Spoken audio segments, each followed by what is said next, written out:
தேவனுடைய பரிசுத்த நாமத்திற்கு மகிமை உண்டாவதாக. இந்த காலவேளை உங்கள் அனைவரையும் ஆண்டவராக இயேசு கிறிஸ்துவின் இன்ப நாமத்தில் உங்களை அன்போடு வாழ்த்தி வரவேற்கிறேன். விண்பிலிகள் வாயிலாக இந்த நாளில் சந்திப்பதிலே மிகுந்த மகிழ்ச்சி அடைகிறேன்.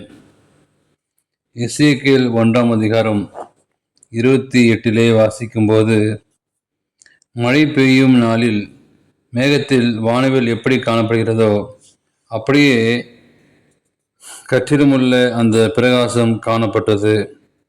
இதுவே கர்த்தருடைய மகிமையின் சாயலுக்கு தரிசனமாயிருந்தது.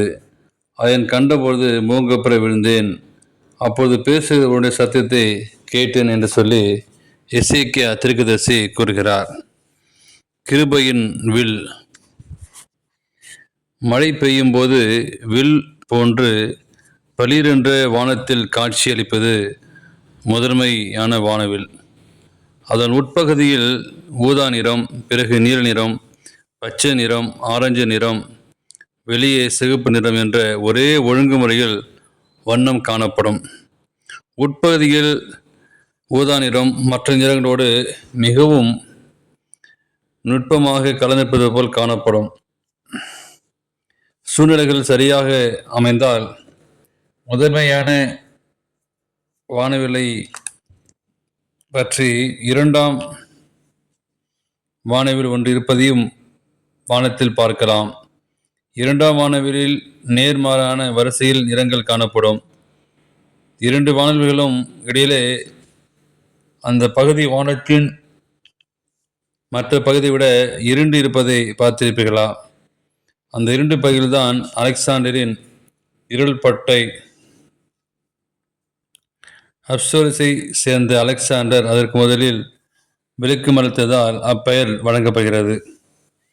கிபி 4ஆம் நூற்றாண்டில் வாழ்ந்த பிரபல கிரேக்க தத்துவ ஞானியான அரிஸ்டாட்டில் வானவில்கள் பற்றி பகுத்தறிவான விளக்கத்தை கொடுத்தார். முதல் நபர் மழை மேகிலிருந்து வழக்கத்திற்கு மாறாக சூரிய கதிர்கள் பிரதிபலிப்புதான் வானவில் உண்டாவதாக கூறினார். சூரிய கதிர்களை சாய்ந்த ஒரு குறிப்பிட்ட கோணத்தில் வானவிலிருந்து ஒளி பிரதிபலிப்பதாகவும் கூறினார். அதன் பிறகு 13 நூற்றாண்டுகள் கழித்துதான் வானவில் பற்றிய முக்கிய தகவல் கண்டுபிடிக்கப்பட்டது. கிபி 14ஆம் நூற்றாண்டுக்கு பிறகு வானவில் பற்றி மேற்கொண்ட ஆய்வுகள் மிக முக்கிய தகவலை கொடுத்திருந்தாலும் இன்னும் புரியாத புதிர்களும் இருக்கவே செய்தன. நோவா காலத்தில் முன்னர் வானவிலே இல்லை. குறைந்தபட்சம் இப்பொழுது நாம் பார்க்கும் வானவிலானது இல்லாமல் இருந்திருக்கக்கூடும். ஏனென்றால் ஜலப்பெருக்கிற்கு பின்பு மழை பெய்யவில்லை. மாறாக மூடுபனி பூமியிலிருந்து எழும்பி பூமியெல்லாம் நனைத்தது. அதிகம் 2:6. எனவே வெள்ளத்திற்கு பிறகு ஒரு புதிய நிகழ்வு. நோவாவும் அவன் குடும்பத்தாரும் வானவில்லை பார்த்தார்கள். ஏனென்றால் அன்றியும் தேவன் தனக்கு உங்களுக்கு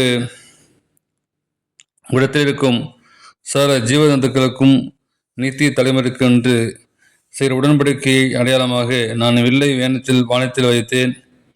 அந்த வில் மேகத்தில் தோன்றியது. தேவனுக்கும் பூமியில் உள்ள சகல மாம்ச ஜீவன்களுக்கும் உண்டான நித்திய உடன்படிக்கையை நான் நினைவுறும்படி அதை நோக்கி பார்த்தேன் என்று சொல்லி ஆதிகாமத்திலே வாசிக்கிறோம். இரக்கம் காட்ட தேவனுக்கு யாரும் நினைவுபடுத்த அவசியமில்லை.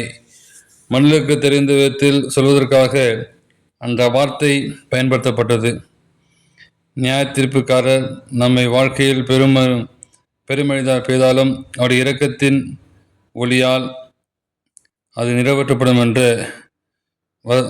வாக்குரைக்கப்படுவதுதான் அந்த நிலை.